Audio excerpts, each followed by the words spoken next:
Good day everyone, I am BlueBlaze, and a week ago I put up a video on my first thoughts after playing roughly an hour of Sonic Frontiers. Now a week later, and with some more playtime under my belt, I have some more thoughts to share about my time with the game. In saying that, I've not gotten extremely far by the time of writing, despite playing at least once a day in the midst of everything, having only completed the first island and am somewhat through the second.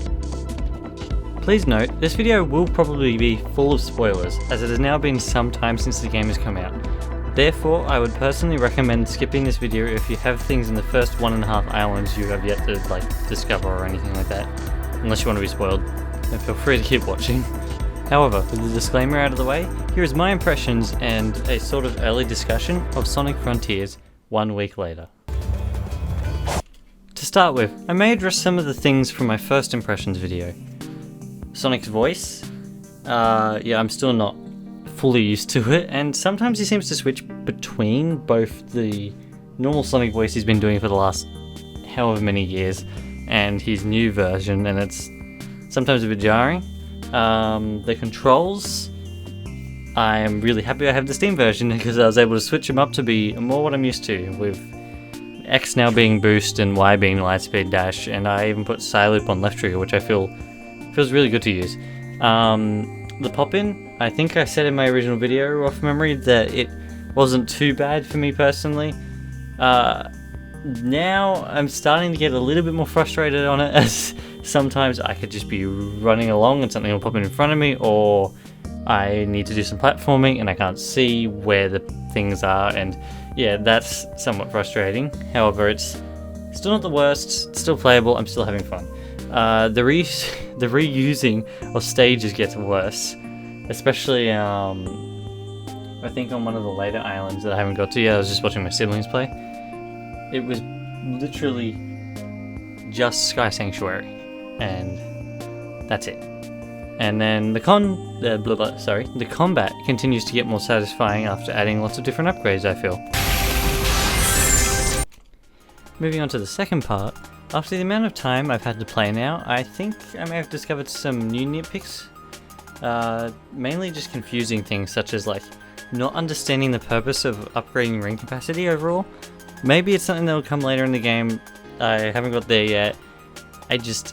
As for now, the only thing I can think of is the more rings you get, the less you will lose when you get hit and all that sort of thing. However, it makes it more difficult to get to your fastest boost speed, because you by default you have 400 rings that you can get, and then you get up to that 400 rings and then you have your fastest boost speed and all that sort of thing.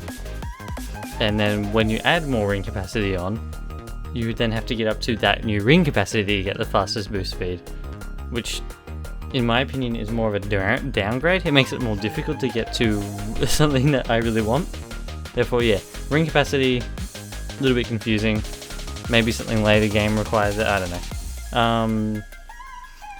The game over-tutorializes some things, I've noticed, and then under-tutorializes other things, such as it'll tell you how to jump and home and attack right at the front, right at the start. However, unless you're lucky and happen to get it during the loading screen, you're basically never told how to lightspeed dash. I don't think. You may be, I don't think you are, especially not in the first section where you need the lightspeed dash. Things like that, things that you have to go search for.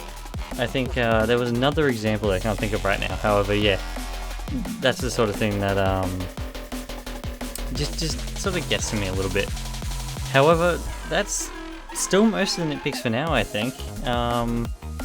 I guess another one would be repetitiveness of some things. However, I personally haven't minded it thus far. Might later, who knows. Anyway, I think pretty much most of, if not all of my good things pointed out in my first video still apply, with some new, better parts in the game that I found later. Such as the island traversal, whilst sometimes jittery, is really fun in my opinion. Building up rings and using the full speed boost before going up something to achieve airtime is really good, and then using that airtime to use tricks and get your skill points up, although I have now finished my skill tree. Actually, that should be something, just on a little tangent, that should be something maybe to go back in the nitpicks area, my skill tree's done, other than like the story related ones, and I'm not quite sure what to do like now, because I just keep getting skill points and I can't use them on anything, and it's either there's not enough skills in the game or you get them too quickly. I think I'm leaning more towards like you get them too quickly. However, a couple more skills may have been nice as well.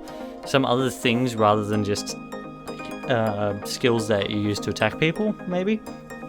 Right, yeah, like other than battle skills, maybe some other things like, I don't know. I just realized everything else is upgradable somewhere else. Maybe some more invincibility frames, because there's like no invincibility frames, you get chucked back and get hit. That's another thing for a down. There's no invincibility frames. I really should have listed more of this. Either there's like no invincibility frames, or there's very minimal invincibility frames. Rather, you get thrown away really far, and then if something hits you again as soon as you stand up, or is like even while you're down, I think you're gone. Like, it's kind of unfair in that way, and maybe that's what the ring capacity is meant to help with. I don't know. Next thing, Starfall, I think is a really nifty way of doing the reset button thing that like Zelda does with its Blood Moons, like bringing enemies back and everything like that. However, you get to do other things during it, like you can go collect the stars, and it does the what's it called, slot machine, and you can get big fishing coins from it, and that's, yeah. Speaking of big fishing areas and coins and things, the areas and just fishing in general is somewhat relaxing. I like the music, it's pretty cool. I like that you can buy lore from Big, however I found it kind of spoilery for such an early game thing that you can buy. I'm gonna wait until I finish to get the rest of the lore, that's just me. Yeah. Speaking of lore, the lore behind the story seems to be very expansive.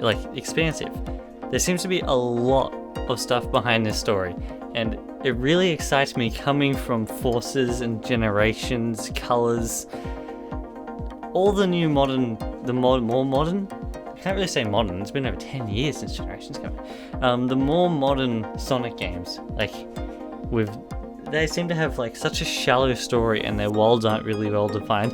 I am loving learning about this world, seeing the characters just come, like, have their personality again. It's pretty good.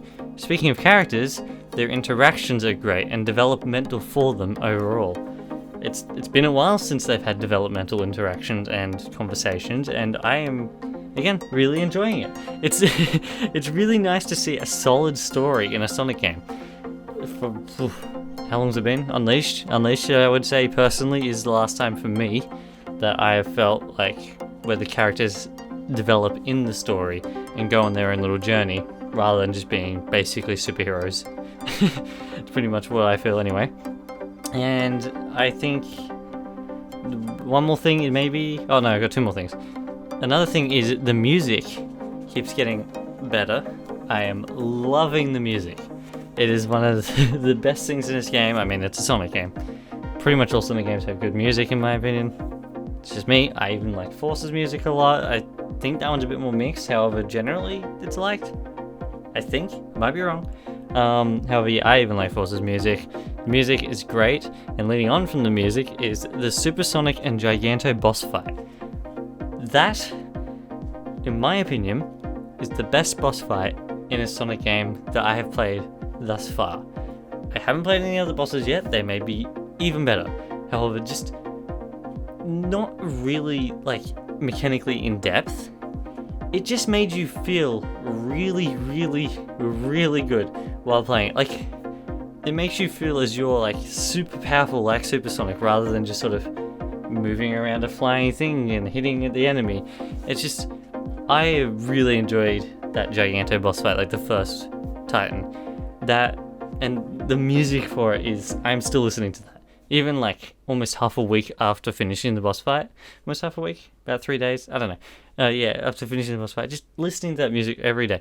Because it just makes you feel really like powerful against this sort of thing. And it's really good. I enjoy it.